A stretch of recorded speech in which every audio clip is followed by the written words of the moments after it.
Welcome, welcome, welcome, everyone. It is Wireless Friday, and I'm excited about it. Thank you, everyone, for joining. My name is Jason Grant, and I'm going to walk you through a quick little rundown of what we are seeing here today. We are using WebEx Event Center. If you're not familiar with it, if you've been in a WebEx meeting before, the look and feel is going to be the same, except there's going to be a couple of different things. You are muted. There's probably a lot of background noise there. You might ask an irrelevant question. So you're muted. Well, there is time, however, for questions. We'll definitely have time for questions at the end, but the best way to get your questions answered is clicking on the Q&A button. So if you go to the top of the screen, you'll see, or to the side of the screen, depending on which mechanism you're using to come into this meeting, there's a little button that says Q&A. Make sure you ask it to all panelists, and we will get that question answered for you. If you're having trouble hearing or seeing, that's the whole point behind this. We definitely want you to be able to hear and see. If you have a problem, just click on that chat button. Look at all, make sure it says to all panelists. We will get some help over to you, and we are recording. This will be posted. As soon as I get the recording, it will be posted up to cs.co/wirelessfriday. At the end of the event, I definitely would like to hear from you. I want a 5. If we didn't earn a 5, please tell me what I could have done to earn a 5. That's all. That's it. If it worked great, give me a 5. If it didn't work great, I want to make sure that this meets your expectations. It's clear and concise, and you can see and hear well. So that will be right after the event. Today is a really exciting day. You know what? We kind of sit back and say, well, what's new and interesting for topics? What do people want to hear? I start to ask around. People send in suggestions, and something that is relatively new and innovative and a game changer is software-defined access.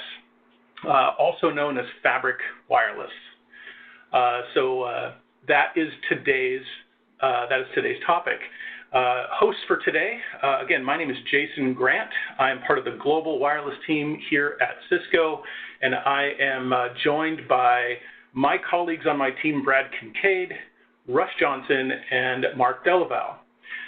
Now, I'm going to start being quiet now because we have some really exciting special guests. Ivor, Kanu, and Damodar are going to be, they're from the business unit that owns these products, and we're going to hear directly from them. Ivor, are you on the line? I am here, Jason. Excellent, good. Well, what I'm going to do now is I'm going to stop sharing, and I'm going to allow you to share your screen, please, and I will let you take it away. Sounds good. Can you pass me the ball? I don't think I can take it, okay? Yes, I sure can.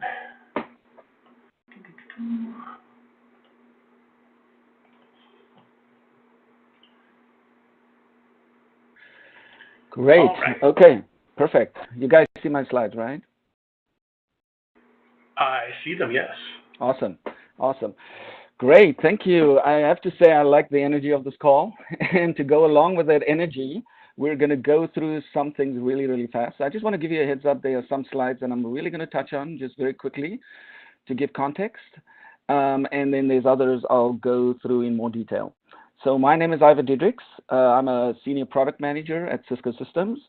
And my focus is on wireless integrated into the SDA fabric. It's also really when we combine wired and wireless into a combined solution. That is another focus. I've been at Cisco for 12 years, so that's just a little context. So let's get started. We'll jump right in. Oh, by the way, please stay around for the demo at the end of this presentation. Kanu is going to do a demo, and I think that the demo really speaks to exactly the simplicity and what can be accomplished with SDA integrated into, wireless integrated into SDA. So let's jump right in. So the first thing is, again, this is one of the slides I'm going to touch on very quickly, just as really to set context. The context here is that there's a lot of challenges in the traditional ways of implementing networks. The difficulties are around segmenting. There's more users and VLANs and subnets that's really combined to make it difficult to implement, complex to configure, and we'll talk about exactly how this is simplified in the next slides or so. And then also issue resolution is complex. It's hard to find the trouble, right? And so fundamentally, what we're really talking about here is software-defined access. And software-defined access is really a fundamental shift from how we build networks in the past to how we build networks in the future. And then if you look at specifically those three things I mentioned on the previous slide, the difficulties, the lack of automation, the lack of automation, and lack of assurance. This is how we are addressing this in the SDAccess architecture. So with the SDAccess architecture, we have a very simple way to create multi-levels of segmentation, both at the macro level, so on a VRF level or network access level, or at a deeper segmentation level where on a group-by-group basis, we can actually create segmentation based on that. And it's really what I think the key difference versus what we have done in the past is really being able to decouple policy from the actual network topology. And as you see later, you'll see that the complexity has actually been built into the system up until now, because the policies that we've actually been created in the past were directly tied to IP subnet, IP addresses, and ultimately network topology. So we're creating that separation, and that is going to simplify things. The second thing is automation.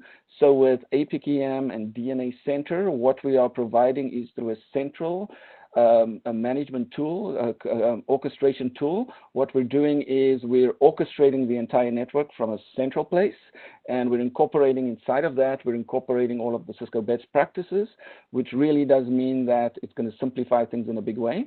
And the last one over here is, of course, as we implement in the middle bucket over here through automation, obviously you want to be able to check and confirm that what I've just implemented is done in the right way. And the assurance capabilities that's built into is really focused around proactive issue identification and resolution through the analytics engine. So it's really a fundamental shift in how we do things.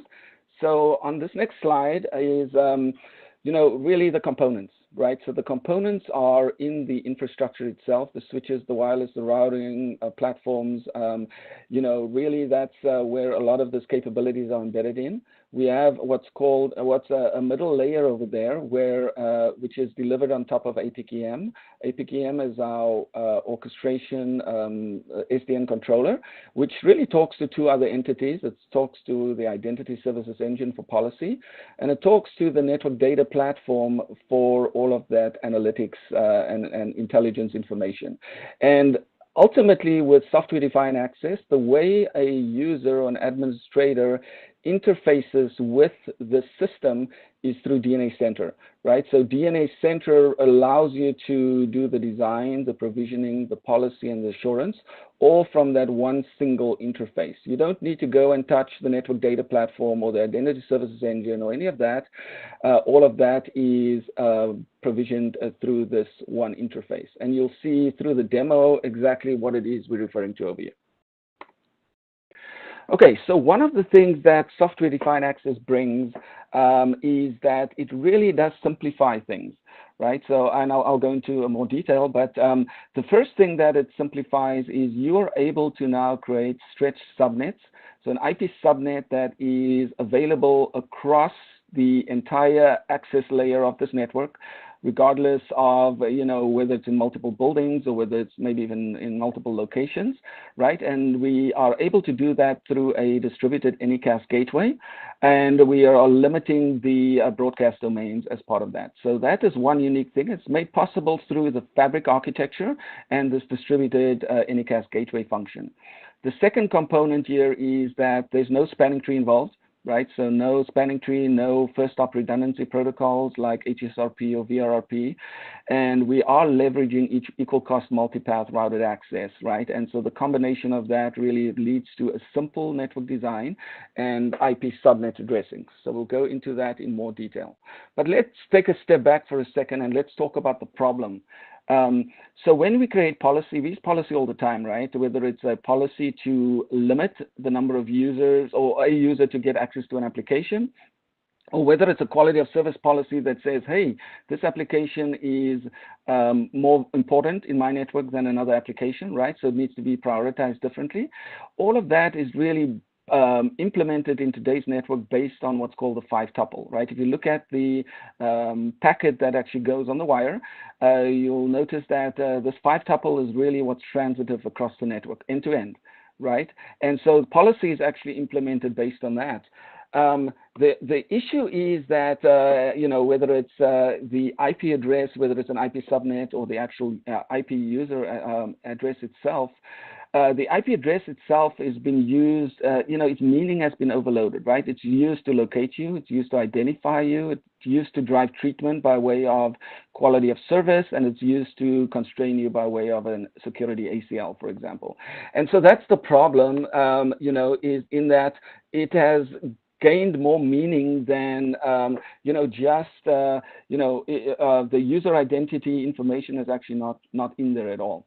And so the net result is, as you go ahead and you create these various different VLANs or these various different IP subnets, because you really want to be able to provide some sort of policy, quality of service policy or security policy, the problem is that, you know, as you implement this ends up with lots of IP subnets, lots of IP addresses, and when you create your policies, it's based on that construct, right? That IP address construct, that IP subnet construct, and this is what it looks like. And that's why if you go and look at the firewall or at your intermediate devices, there's a long list of ACLs inside of there that says, okay, I want to drop traffic, or I want to rate limit traffic, or I want to police, or whatever it may be.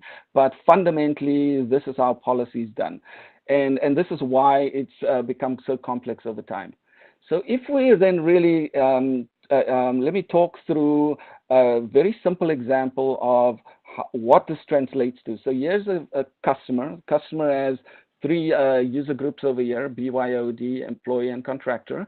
They're all connecting to one SSID, and then they want differentiated policies by group, right? And specifically, this customer wants to set a policy that says, okay, my employees can get access to the production servers, they can't get access to the developer servers, and so on. So you've got this policy matrix over here that says these end users or these groups, we want them to get access to certain resources. So what would happen? How would this be implemented today before we add this fabric architecture? And so the way you would do it is you would actually have to go and touch multiple places. First, you would have to go and define your groups in Active Directory. You would have to define your policies, and your policies would be VLAN or IP subnet based, and you configure that in your AAA server. So that's the next step you're going to have to do. You are actually going to have to go on these devices in the network infrastructure. You've got to go and create the VLANs, create the DHCP scope for the addresses and the subnets. You've got to implement routing so that that is reachable in the network infrastructure, and you've got to map your SSID to the interface VLAN. So look at all those touch points already that's shown over there. The next step you'll have to go and do is you need to go and define and implement policy. And those policies, again, are based on a security policy, drop or rate limit or whatever, or it might be a quality of service policy which says, hey, treat this application better than another one, right? And so this is fundamentally, if you look at that, you'll see all of the various touch points that have to go and be implemented. And this is the way we do it today. You actually have to go and go to multiple user interfaces, to the AAA server, the wireless LAN controller, and the actual device CLI itself to go and configure all of this. So that's the problem, the complexity that really translated because of all of this. So, and if you think about it, let's say we added another group to this, right? At the bottom there, there's not only 3 groups now, but there's 4 groups. Guess what? You've got to go and do all of these things all over again for all of these different environments, right? You've got to go and define that policy and the IP subnet, the new IP subnet that's now available, and then define the policy around that. So that's where the complexity comes in. So that's the problem statement, okay? So let's talk a little bit about, okay, how do we solve this? So the first thing is, what if we use the IP address just to locate the device in the network, right? And you use another way, another construct altogether to be able to group users and devices in your policies, right? And the assertion here is that if we do that and we break that dependence between the IP address and where that user or application is located, then we can greatly simplify how networks are being built, okay? And the way we do that is with fabrics. And by doing what we're really doing is we can build and run the network in a much simpler way. The policy is created not by VLAN and IP subnet and by IP address. It's actually created by another group construct, group-based policies. We'll talk about that in a little bit. It will also allow you to be easier to create network segmentation without MPLS, which is very complex.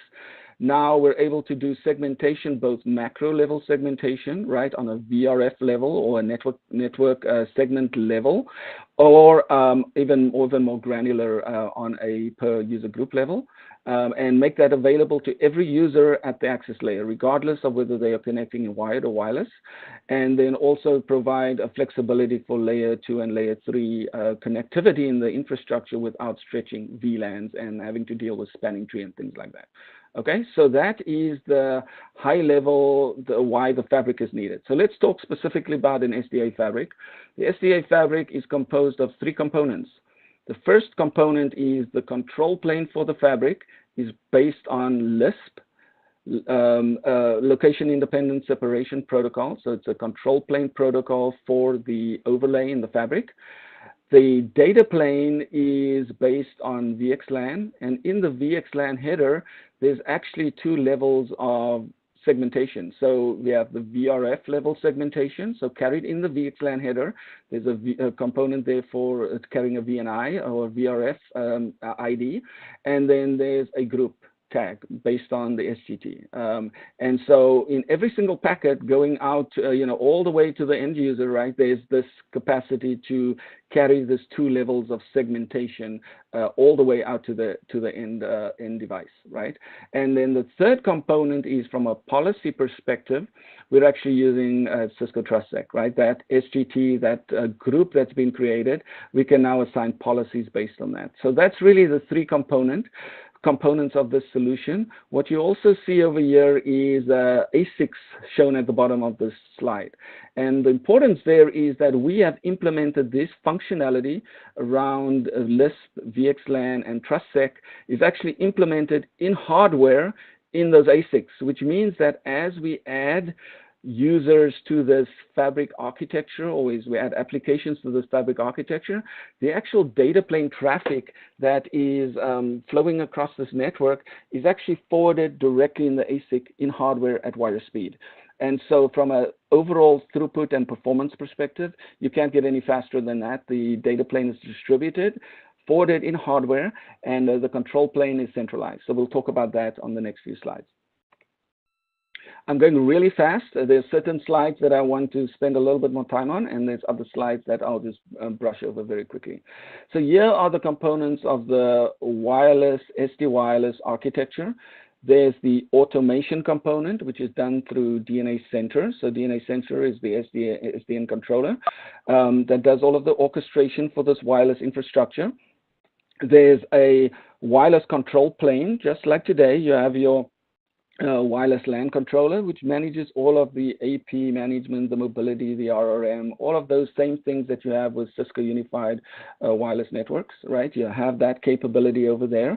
And what's actually happening is, in terms of integrating with the fabric itself, it's actually talking to the Fabric controller. And the Fabric controller happens to be, as I mentioned earlier, we're using Lisp as a control plane protocol. And so the wireless LAN controller has a connection to the control plane node for the Fabric. And they're basically updating, each other, right, about the clients, where they are in the network and as they've moved over to a different part of the network, right? And so that interaction is really how you bring together wired and wireless, okay? So in this architecture, you'll notice that this orange line over here, the control plane for wireless is centralized. Okay, and which means that all the way from the AP, all the way up to the controller, that is one control plane connection, right? All of these controllers have a control plane connection all the way up to the WLC. And that's why from the WLC perspective, it still has all of the visibility of all the clients and everything in the network and APs and so on that it had in the Cisco Unified Wireless environment. Okay, so control plane centralized. Now, what we have, another thing that we have that's different, right? So number one, the one difference was this integration between the wireless LAN controller and the Fabric controller. What we're doing here is in this SDAccess architecture is we are distributing the data plane, okay? And so, as I mentioned earlier, the actual forwarding in this Fabric for the data plane traffic is actually done on these devices that are physically connected over here. So these switches that are available here at this access layer and at the core layer over here, they're actually doing data plane forwarding in the ASICs. It's distributed in the infrastructure itself, which means that you get the highest throughput possible for the actual data plane traffic, right? As opposed to that data plane traffic going all the way up to the WLC, and the WLC actually doing the forwarding and making the forwarding decisions. Now it's actually distributed into the infrastructure in hardware, and so the data plane forwarding is the highest possible speed that's possible in this environment. And so the APs themselves are actually connecting to this Fabric Edge devices over there. They're actually connecting using VXLAN. So the VXLAN is the data plane protocol used in the Fabric. And so they're connecting using this VXLAN data plane protocol. And what's happening then is by doing that, those constructs that I mentioned earlier, right, the ability in the VXLAN header to carry the two levels of segmentation, the VRF level segmentation, as well as the group-based segmentation, that can flow all the way out to that access point right there, right? So every device, every SSID, every user that is connecting over here, either wired or wireless, they now have the ability to, we now have the ability to be able to put them into a VRF, a macro level segment, or we can put them into, or we can add also to that same user as well, we could add the appropriate VLAN, header in the VXLAN header that does the group-based policies as well, okay? And so that is really the story where we are able now to do exactly the same policies for wired and wireless, right? They have exactly the same experience regardless of whether they're connecting wired or wireless. Okay, so now let's talk about, okay, we've done a Fabric now. How does this look different? Remember when I go back here a little while back, let me show this very quickly again. We showed all of these various different touch points, right? We had to go and touch all of these devices. We had to touch all of these points in the network. How is this different now as we go forward with the Fabric architecture? So that's what I want to show you, how different, how very different this is from an operational perspective. So now you've got SDAccess Fabric. You're going to define your groups in Active Directory, same as what we had before. But here's the nice thing. Okay, in DNA Center is actually talking to the Identity Services Engine in the background. It's also talking to, as I mentioned earlier, the network data platform that collects all of the analytics and so on. So, but from a user perspective and an administrator perspective, all they're doing is they're interfacing with DNA Center. They don't have to touch anything else, right? Everything is defined in DNA Center. So here we are going ahead and we are in DNA Center, we are creating the virtual networks. So, and you'll see in the demo with Kanu in a little bit, how easy it is to create these virtual networks. So you're creating a virtual network. You're saying, this is my virtual network. It's a corporate virtual network. And that constitutes a VRF. Okay. Then what you also do is you can define additional group-based policies. And again, the group-based policies are not defined based on IP address or subnets or VLANs or anything like that.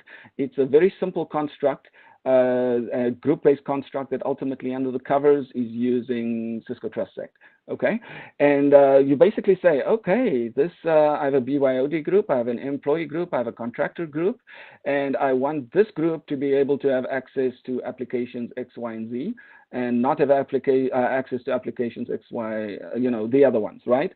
And you'll see in the demo how simple that is, and that's exactly what happens over here. Okay, no worries about IP subnets or VLANs or anything like that. And then you apply your policies, right? Your policies are now SGT based, and again, you'll see the only touch point so far is Active Directory and DNA Center, right? You didn't have to go and touch all of those other pieces.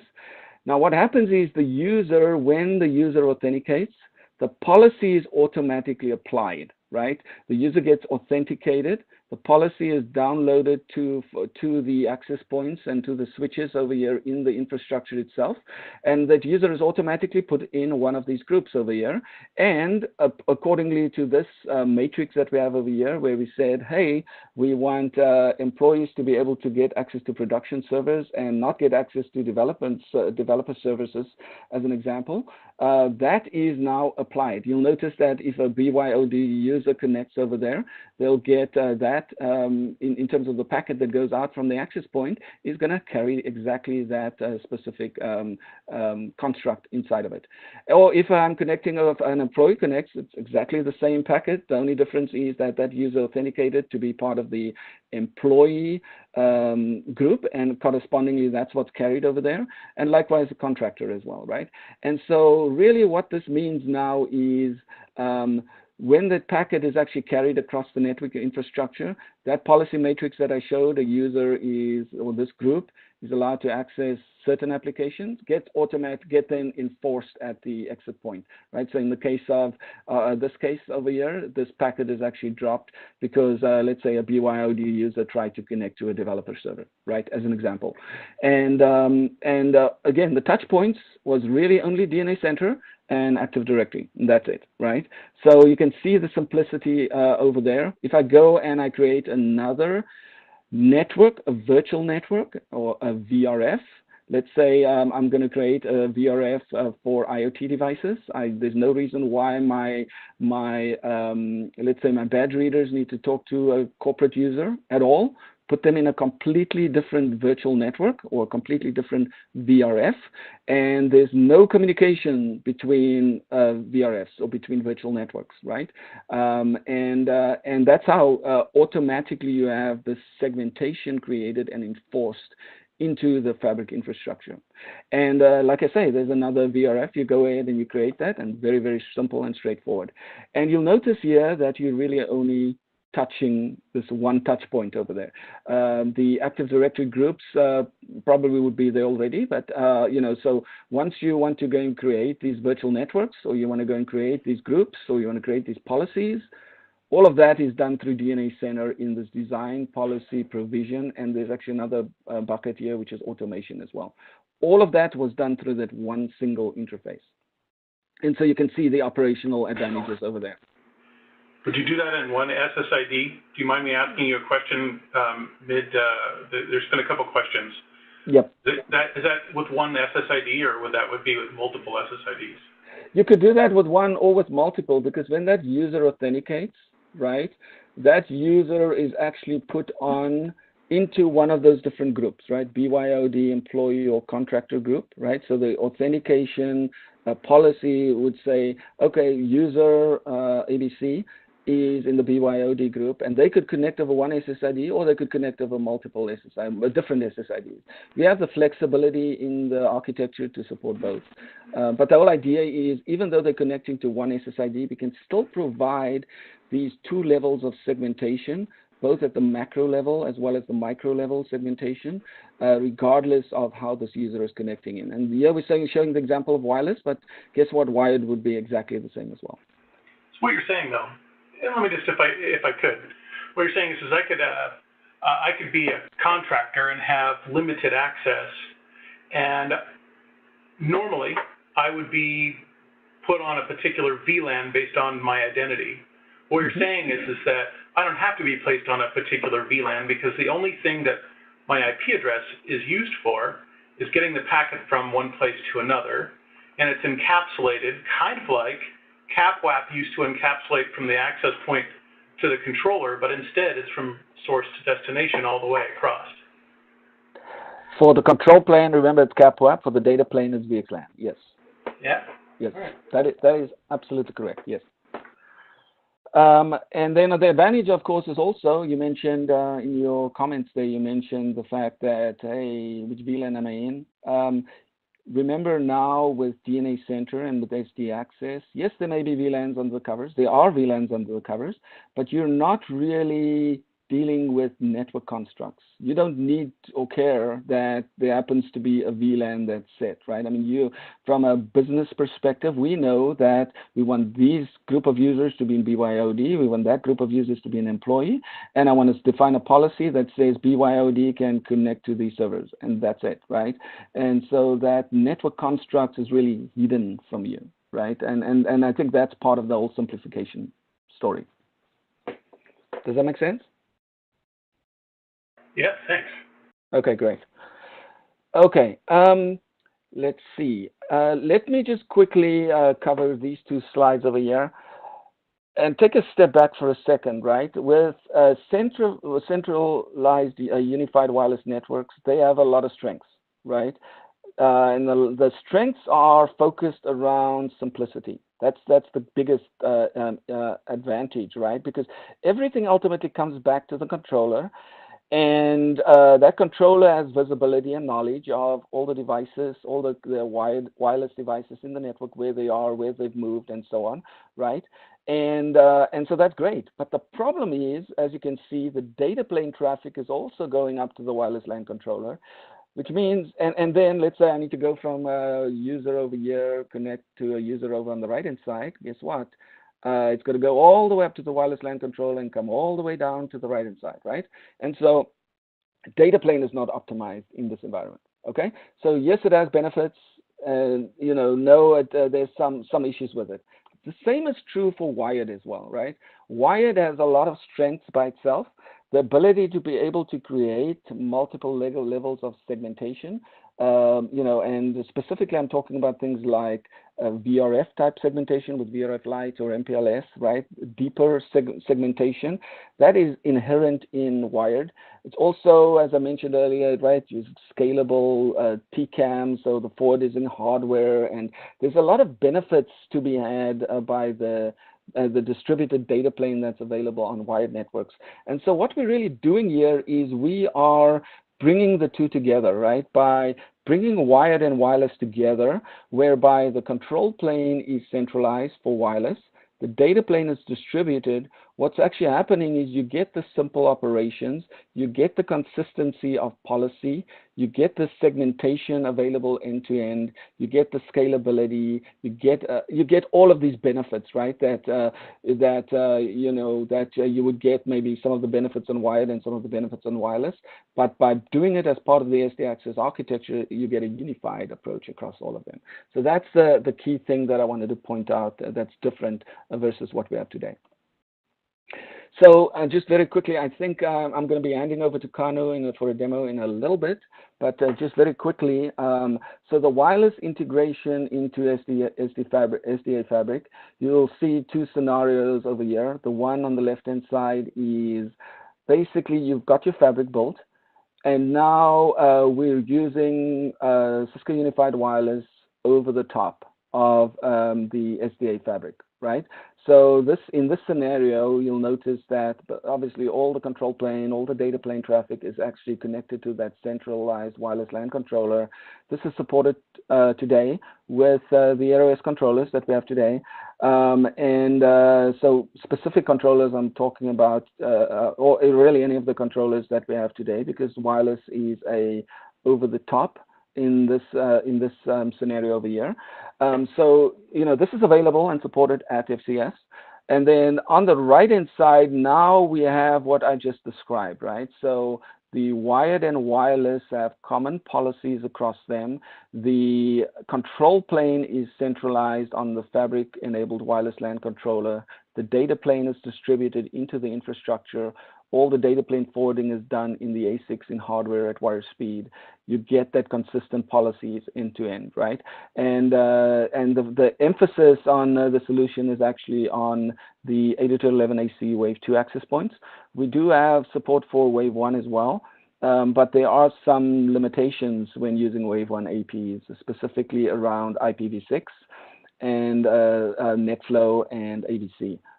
So it's really optimized predominantly for Wave 2 APs, but you get all of those benefits that I described on the previous slides. You get that in this architecture.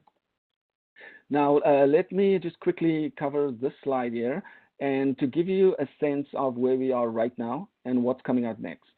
So if you look at DNA Center 1.0, which was released in August, it was a controlled availability solution available, greenfield deployment, campus deployment with, limitation in terms of scale, right? What we have coming up in terms of the November release, DNA Center 1.1, it's also greenfield campus type deployment. We are not at this point supporting a branch type deployment. You'll start seeing branch options being available during the first half of next year timeframe. So the emphasis around the DNA Center 1.1 is on a greenfield environment, supporting also, over the top. And by when I say over the top, I really mean the fabric is used as a transport, as I showed on the previous slide. But we do support really a mixed mode scenario whereby you can have some SSIDs that are fabric enabled and others are non-fabric enabled, and they're integrated into this SDA architecture, right? All on one wireless LAN controller. So as I mentioned, the brownfield deployment and really focused deployments for branch is something that you will start seeing during the first half of next calendar year. So I think with that, we want to go and do a demonstration. The demonstration really speaks, I think, volumes. You can get a really good sense of how you create these policies and how simple it is. I think, I don't know if we want to take the questions now, or do we want to do the demo and then I can answer questions in the meantime in the chat. And then if there's time after the demo, we can actually open it up for verbal questions as well. So it's up to you. That's a great idea. Let's transfer the ball over to Kanu, and if you could take a look at the questions in the Q&A panel, and we'll spend some time going through them at the end. Yes, I'll do that. Thank you, Ivor. Thank you, Jason. Ivor, that was great content. My name is Kanu, and I'm a TME for SDAccess Wireless. I'm going to show you how to make this real using DNA Center and the automation it brings along with, offering simplified provisioning for a wireless network. Very quickly, this is just one slide I have. Before we jump into the demo, I want you to get an idea on the different constructs that make up DNA Center for wireless provisioning specifically. So there's a concept of site. A site is a key concept because all of the components will play around it. We'll create a SSID in the design phase, and we'll associate that SSID to a site or a group of sites via this new construct called as network profile. So on DNA Center, when you see a network profile, understand that it is essentially a mapping of a SSID with a site or a group of sites. To this SSID, we'll map it to a virtual network IP pool where the clients will pick up their IP addresses from, and we'll associate it to a policy in terms of the TrustSec SJACL policy that will be applied to that to the client traffic. Finally, there are devices like your controllers and access points that will be tied to a site. Once the controller is tied to a site, the corresponding SSIDs will automatically be pushed to the devices, that is your controller, and from the controller to the access points. So this is essentially how the how different components play with each other.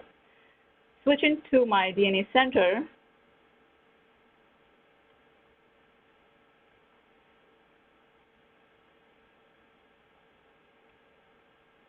this is the main dashboard. And I'm not going to go through the discovery phase, but all my devices, including my wireless LAN controller, are discovered.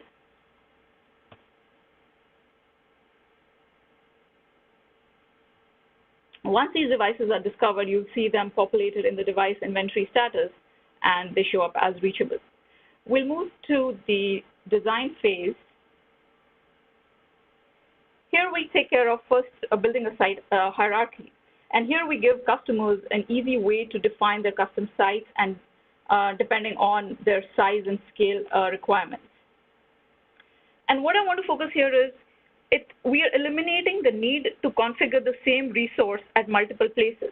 So for example, you have a SSID, say Blizzard, and you want that the SSID to be available across your campus in San Jose. So simply I map that SSID to this campus San Jose, and all the children under the parent will automatically inherit that SSID. So that's the key benefit of creating this hierarchy here. Moving on, we create the shared services under network settings, and we configured IP pools. These are the pools that will be used by your access points and your wireless clients to pick up IP addresses from once we move in the provision phase. This is probably the most important part for wireless configuration. What SSIDs do you want to create, and where will these be broadcasting? These are the two things that we'll take care of when creating an SSID. So creation of a SSID is a two-step process. We create the SSID, define what security, .1x, WPA to personal or open, and where these will be broadcasting, where this SSID will be available. We map it to a wireless, to a network profile. So here, say I am going to map it to this pre-existing wireless profile called Americas, which is available across my 5 sites in San Jose. All I say is finish, and this SSID is created. So here under network profiles, you can manage all the profiles that you create. It's a way for you to look at what SSIDs are being associated to which sites. So as I said, this Americas, under Americas profile, I've added my San Jose site, and which will go on to inherit all the children under San Jose. Similarly, you can see what SSIDs are available in this profile. So we're done with the design phase. In the policy, under the policy dashboard, you can define policies between various scalable groups. Very quickly, it's a simple drag and drop interface. You can select your source and destination scalable groups and tie them with a contract, which is a permission, either permit, deny, on a port or protocol. Finally, we move into the provision phase. So ignore the access points, because access points will not show up if you are to follow this flow. You'll only see the controller and your switches under here. So we begin by adding the controller to a site. You are mapping your wireless LAN controller to a physical location where that controller is located. We then select the same controller and provision it.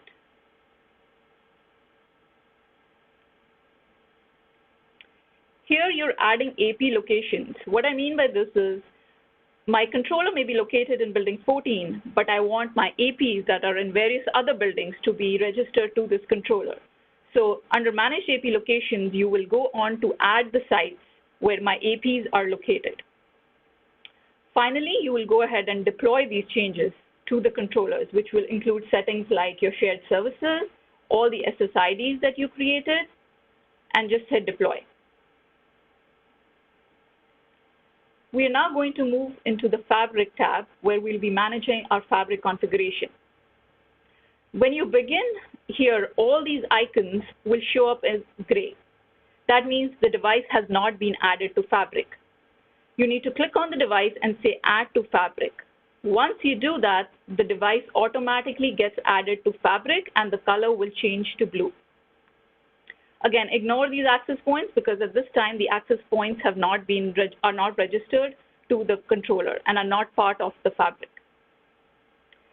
Moving on to the next piece, which is host onboarding. It is probably one of the most important part of wireless configuration. Here I select the virtual network. Once I do that, all my address pools that I created as part of my design phase will show up here. I select the address pool and say I want this pool to be provisioned for my access points. When I select that, what DNA Center does in the background is it configures a macro and pushes that macro to all the Fabric edge nodes in that domain.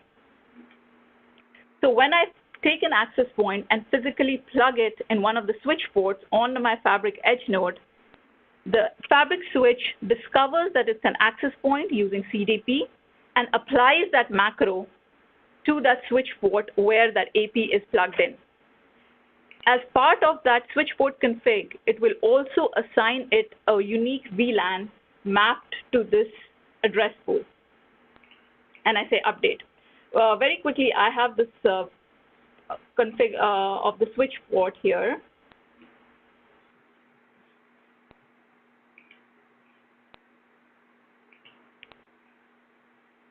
To give you an idea what it looks like. So this is all automated. The user does not have to take care of configuring the switch port for the access points.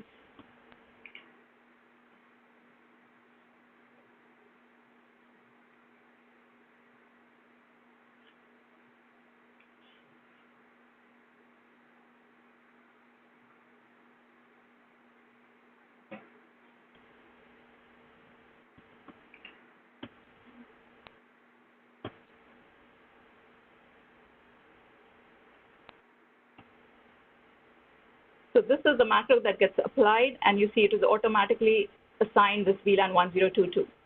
Once you hit save, the AP will go on to get an IP address via DHCP from that VLAN, and with one of the discovery options you have defined for the access point, it could be option 43, it could be DNS, it could be IP helper, the AP will go on to register to your wireless LAN controller.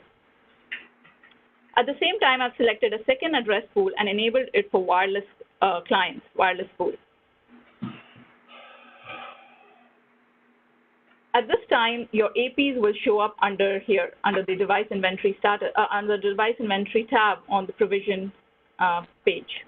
And you see the provision status of the access point as not provisioned. You have to select the access point and say provision. Here you begin by mapping the access point to the site where it is physically located, and then you assign it a RF profile. These are the 3 pre-canned RF templates that we are supporting today. And simply say next and deploy. So the AP will reboot and join the controller with these settings. I'm going to switch to my wireless LAN controller now to show you what actually gets pushed from DNA Center.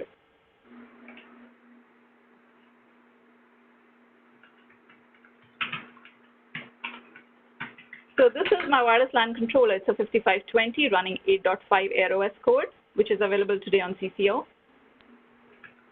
This is the new piece of config. You see that once you add the controller to Fabric, it automatically enables the Fabric status and pushes the map server details to this controller. These are the SSIDs that were deployed as part of the provisioning process on DNA Center. One thing to note here is the WLAN ID numbers are greater than 16. So if you know, in traditional CUWN architecture, if a WLAN ID is greater than 16, it will not broadcast, the SSID will not be advertised. You have to manually put it in an AP group for it to be available on that site. So, but as part of the NAC automation process, this is no longer a manual process. DNA Center automatically creates an AP group for you once the AP is provisioned, and it goes on to add the WLAN and the AP group under this AP group profile.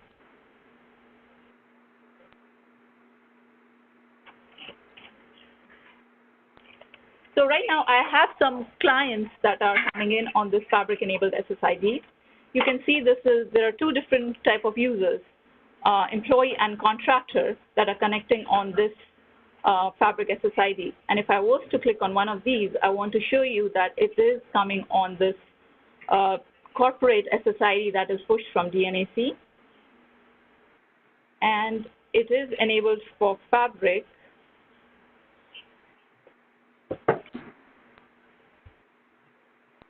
And it goes on to get the CTS, the security group tag from ICE. You see it has received the security group tag of 4. So my user group employee is tagged with SGT group 4 and will go on to inherit the policies associated with that SGT tag. And similarly, there's another user group contractor coming in on the same SSID, same .1x enabled SSID.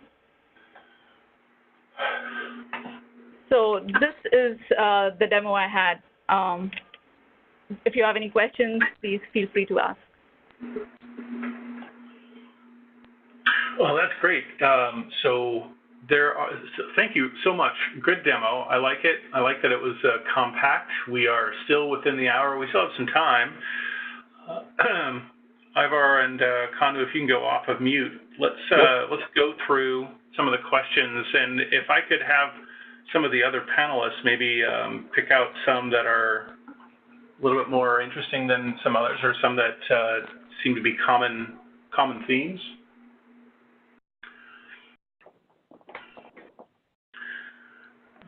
Let me get.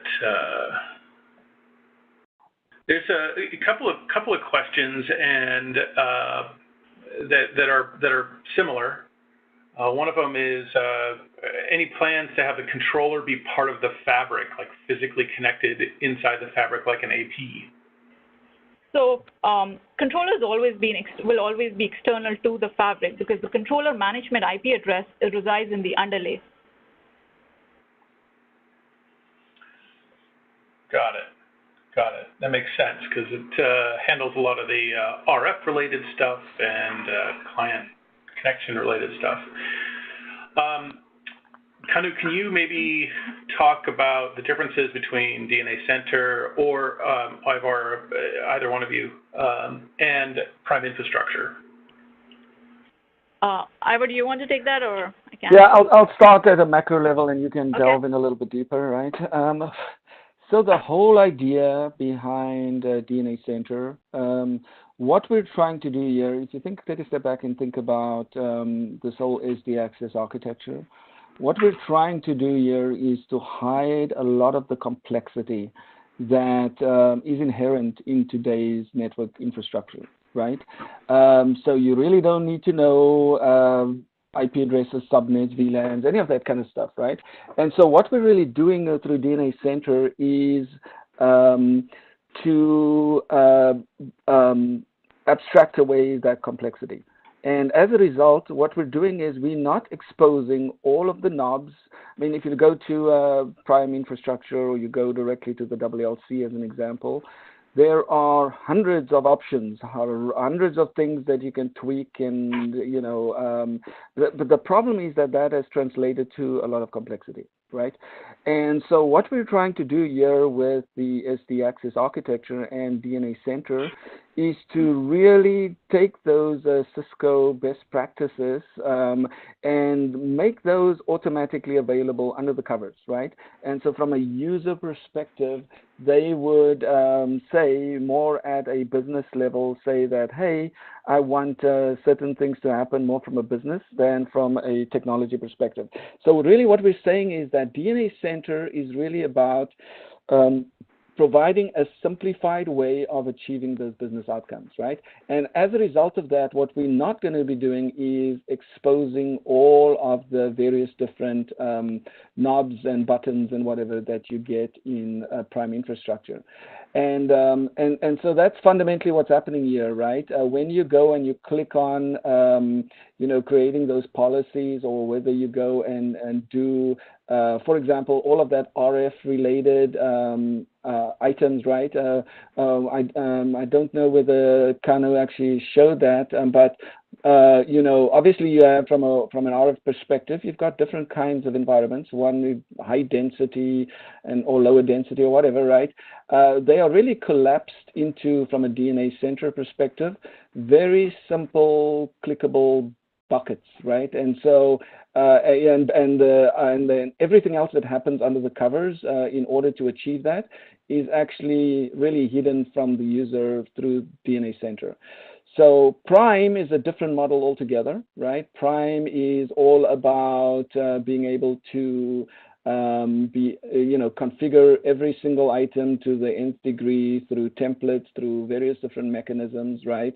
So you get that very, very rich control on an individual feature basis, but you get the complexity. So we're trying to move, as we move to DNA Center, trying to make a lot of those things that were complex before, make it simple by adding in the Cisco best practices under the covers. And so what you're seeing here is that more and more of the functionality that's in Prime infrastructure are being moved into DNA Center, but not in the same way. It's in a different way, in that a lot of the complexity is abstracted out. And so that's really what's happening here. Over time, is that we're really providing a more simplified way of delivering those capabilities. So I don't know if you want to expand on that, Kanu. I think, Ivor, you covered most of what I was going to say. So the DNA Center is all about prescriptive workflows with simplified provisioning and ease of management, which is not the same as we offer in PI, because PI literally mimics the device GUI interface. But eventually, I think we'll roll out some level of customization that's available on Prime on DNA Center in future. Yeah, so literally in DNA Center, to turn on Apple Fastlane, it's one click. Right now, right. All of those other underlying best practices and whatever is all hidden in that one click, right? And the whole idea is simplification. That's really what we're trying to do here. So does that answer the question, Jason?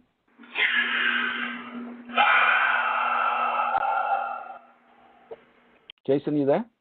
Yeah, no, I was just breathing really heavily because I was trying to decide if that was answering the question.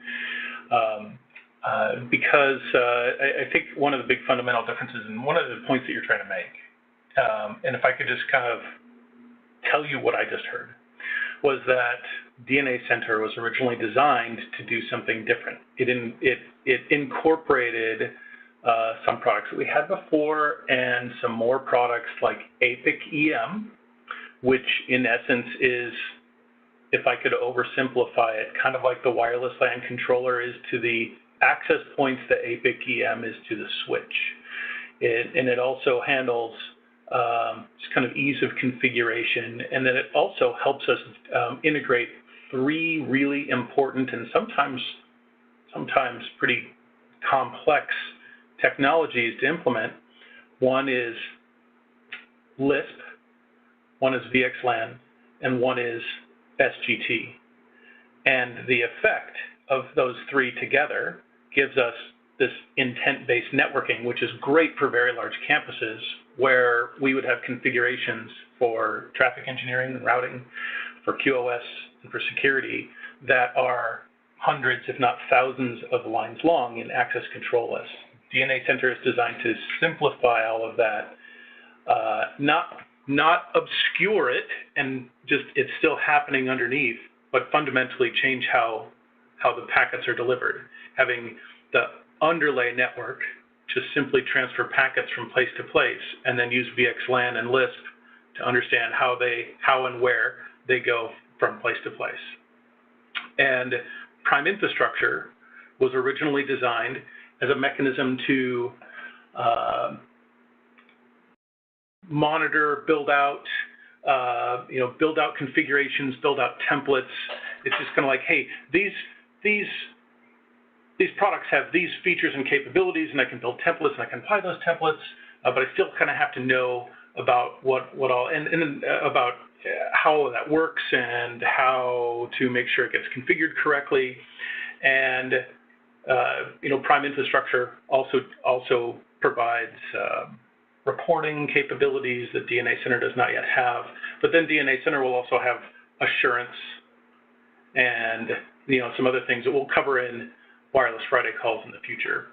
I'm thinking that I just have too many words to describe what this is, so maybe as a team we should kind of come together and make it a little bit simpler to understand, and we'll make it available as part of the questions in the Q&A section on the Wireless Friday landing page. Yeah, I mean, if it fundamentally comes back to, if you think about the one slide I had that showed, look at all of these touch points, right? I had a touch points all over the place. I had to go to the switches, to the routers, I had to do the wireless controller, I had to do AAA server, all of that stuff, right? All of that, as opposed to having to go and understand the underlying technology or anything, that's gone, right? Now you go to this one interface, DNA Center, and the way you are implementing things are now based on business attributes, groups, what we want those user groups to do, and what happens under the covers is automatically taken care of. If you go the route of Prime infrastructure, it is essentially, if you think about it, it's essentially the way we do things today, where all of those, well, firstly, it's not this VXLAN fabric architecture where you're able to do these macro level constructs, you're able to do the kind of quality of service and things that we mentioned in this slide deck.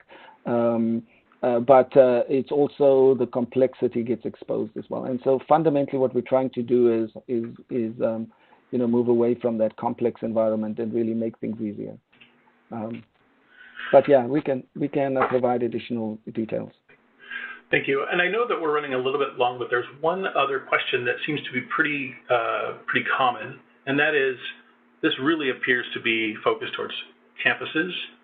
Is this something that we consider in branches?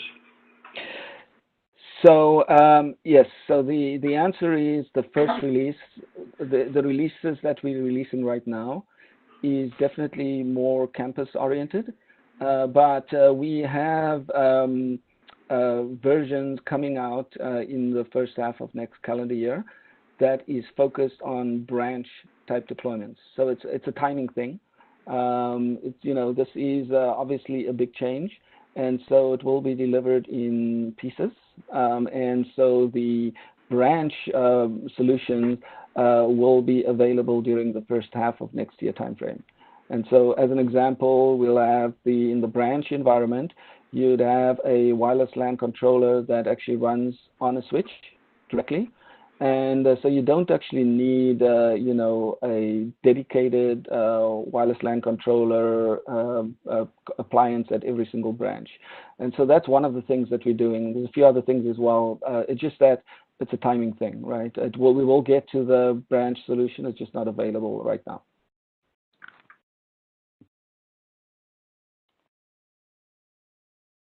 Still there, Jason? Yep, yeah, I'm here. I was just trying to unmute button. Hey, I think that wraps it up for this week. We're a little bit over, so appreciate everybody for hanging in there. There's actually quite a few people still on the line, and I certainly appreciate that. For the 23 countries that were represented in the registration list, I want to thank everyone for being here. If you're catching the recording, thanks for making it this long. For everybody, good morning, good afternoon, and good evening.